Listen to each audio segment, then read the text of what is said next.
Alright everyone, I'm going to walk you through how to get a couple of triumphs done for Season of the Splicer. Doing the Expunge missions, there's a couple of triumphs like Brute Force triumphs, which is killing champions in the Expunge missions. Another one is to open the corrupted chests, and the last one is doing it flawless without dying. Also, there's a couple where it's like do it under 6 minutes, do it under 10 minutes. You can do all of those things if you follow this strategy. So, the first thing is my loadout, which you just saw. I'm using a grenade launcher for Unstoppable, which is the corrupted version of the champions. I'm using a sword, and that's for sword flying. And you can just pick your the third weapon. I'm using a hand cannon.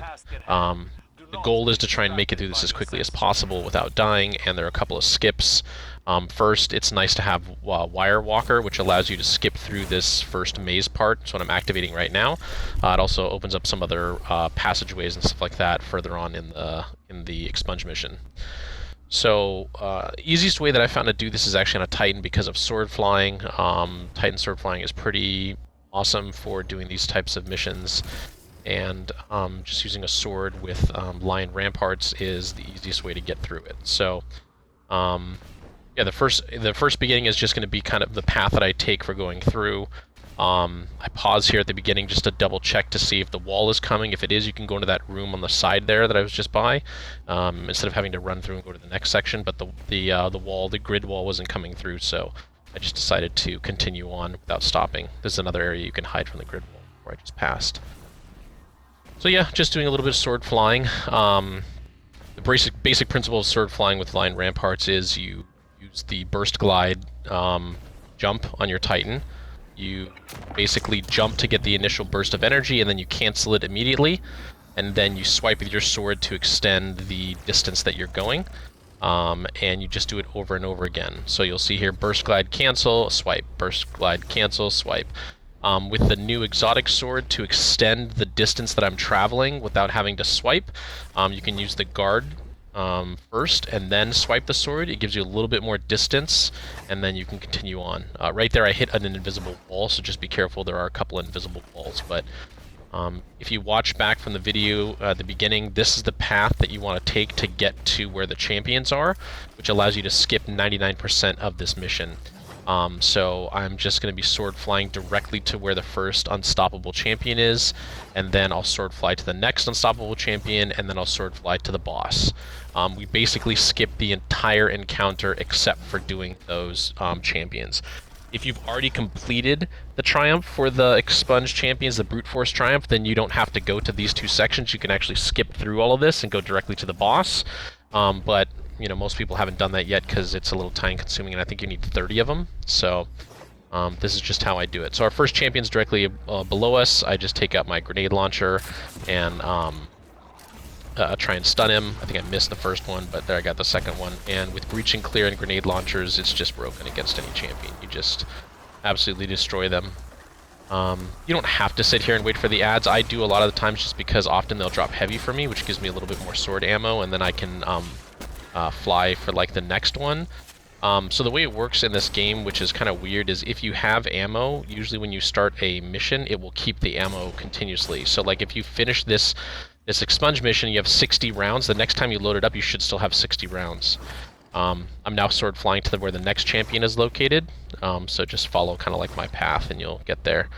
So a way to get a bunch of ammo before you do things like the raid or before you load into these kind of things is to go to the moon and do the flag that's on the moon that allows you to charge your ammo up.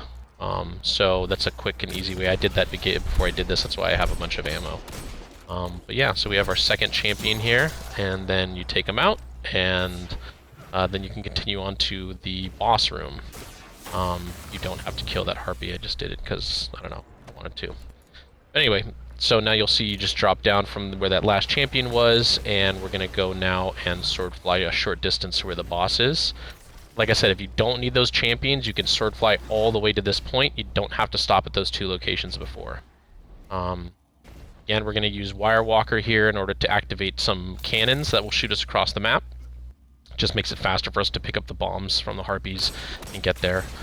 I don't even understand why you need to shoot those diamonds. You probably don't. I just do it every time I do it. So Right here, you have to make sure that if you are using a Titan, the fastest way to kill him is to use Middle Tree and Curse of the Falling Star. So that's what I was just doing, was switching off of Lion Ramparts to those, so that I would have it ready to go when I do need to actually kill the boss. The goal is to try and get it under 6 minutes. I mean, I think it's 10 minutes for this, but getting it under 6 is kind of fun too. So, and if you're not trying to kill the champions, you can do this in like 4 minutes. But with the champions, I try and still get it under 6. So, yeah, I mean, I'm basically just using my grenade launcher until I get the immunity on the boss, which then spawns the 2 harpies. I kill the 2 harpies, they give me the bombs that I have to go drop off on either side of the map, and then we kill the boss. It's a little bit difficult sometimes because the boss is all over the place, and sometimes he steps right in the way of the harpies. But yeah, I was able to get the bomb, and then use those teleports. Be careful when you're using the teleports, because often they will kill you. If you like touch the edge of them and not like directly in the middle, it'll kill you. I'm sure it's a glitch, but it's super obnoxious if you're trying to go for the flawless triumph as well. So here we go, pick up the bomb, try and swipe over, and my guy just like AI swipes directly towards the boss, which wasn't ideal, but you know, this is the one that kills me more than anything, this jump pad. But yeah, if you jump on top of it, usually you're okay. So we're gonna slam the bomb. We've got about 10 seconds left. I get my grenade launcher out for breach and clear, shoot the boss with it before I get there, Titan smash them right at the last second, and we clear it in under 6 minutes and kill the champions and do it flawless. And then open the chest, which is one of the seasonal challenges. And then also, in order to get the codes, the easiest way is to just go into the Shattered Throne and go to the Thrall Room and farm those there. So, yep, that's it. Hopefully this helped you guys and gave you a little bit of tips on how to do it. You'll see here, when you try and sword fly without Lion Ramparts, you don't have enough boost energy and you just fall to your death. So make sure you're using the Lion Ramparts. Alright, thank you much.